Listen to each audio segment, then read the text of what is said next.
अभिभावकगण, माननीय शिक्षकगण एवं मेरे प्यारे साथियों, मैं वर्ग 7वीं की छात्रा मनीषा कुमारी आज आप सभी के समक्ष मेरी पहचान पे अपने कुछ मंतव्य प्रस्तुत करने जा रही हूँ। अनजाने में हुई गलतियों को क्षमा कीजिएगा। मुझे अपनी पहचान चाहिए, यही मेरी मांग है। सदियों से मैं कई नामों से जानी गई हूँ, मेरे कई रिश्ते हुए, लेकिन मेरी अपनी कोई पहचान नहीं मिली। जब मैंने जन्म लिया, प्रस्तुति वाले आ जाइए। माता पिता की बेटी के नाम से जानी गई।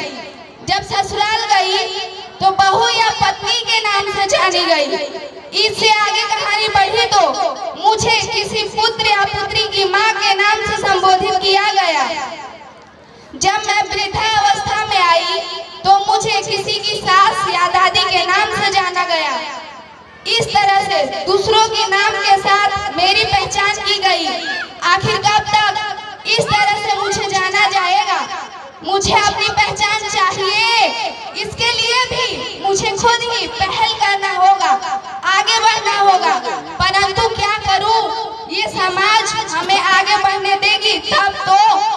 अब तो हमारी स्थिति यह हो गई है, या तो जन्म से पहले ही मार दिए जाते हैं, अगर बच गई तो ये समाज के हवस के शिकारी भेड़िए फूल सी कली को कुचल देते हैं।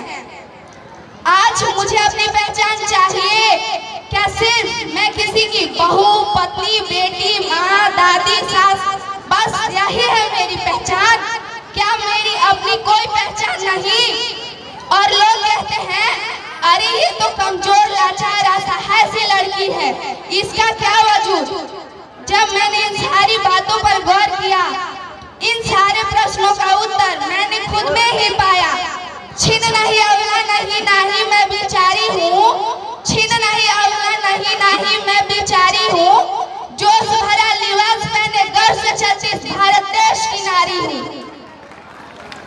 मैं स्त्री हूँ, मैं नारी हूँ, मैं कली हूँ, मैं फुलवारी हूँ, मैं दर्शन हूँ, मैं दर्पण हूँ, मैं नाथ हूँ, मैं ही गर्जन हूँ।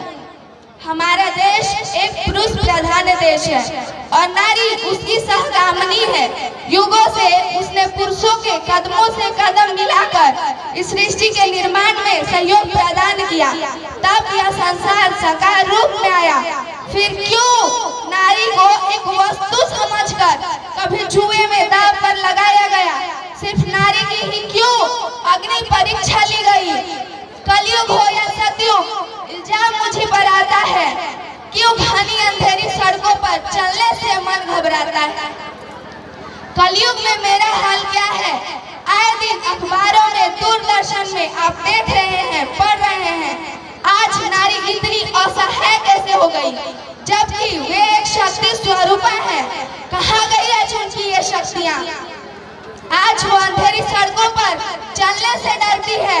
जब वो अकेले में सफर करती है तो उसे ऐसा क्यों लगता है जैसे कोई साया उसका पीछा कर रहा है? डर से उसकी मुट्ठी क्यों बंधने लगती है? वो घबराती है, उसकी धड़कनें बढ़ने लगती है। वो खून से लहूलुहान उस सड़क पर पड़ी अपनी अंतिम सांसें ले रही होती है। तभी मीडिया वाले उसे अस्पताल ले जाने की बजाय उससे सवाल पर सवाल करते हैं। वो चीखती है, चिल्लाती है, पर उसकी सहायता के लिए कोई आगे हाथ नहीं बढ़ाता।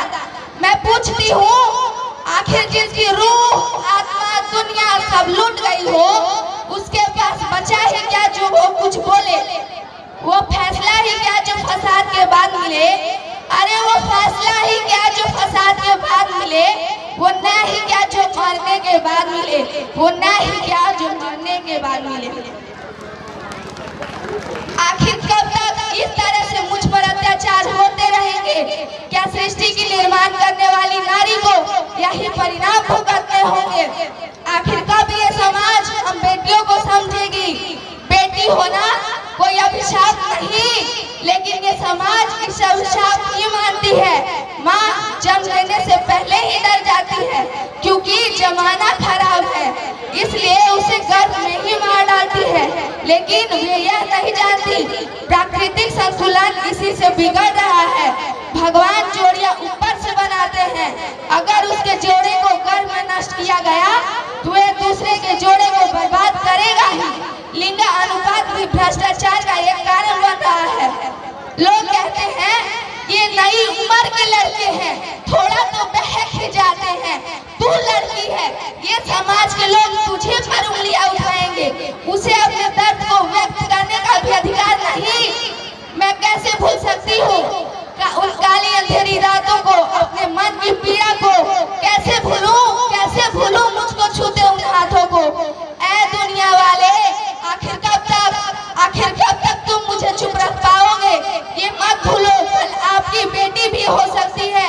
आगे बढ़कर जरा सोचो, बेटियां जो आपके घरों की इज्जत है, इसे ऐसे कब तक लूटते रहोगे? कब सम्मान करना सीखोगे? पहले तो एक दुर्योधन था, पर अब हर एक मोड़ में दुर्योधन है। इतने चीर कहां से कृष्ण लाएंगे? अब द्रौपदी को अपनी लाज स्वयं बचानी होगी। आज बेटियां कहीं सुरक्षित नहीं है, चाहे स्कूल कॉलेज हो, चाहे हॉस्पिटल बाजार हो, न घर के भीतर न सड़क पर। यहाँ तक कि बेटियां मंदिर और मस्जिद में भी महफूज नहीं है।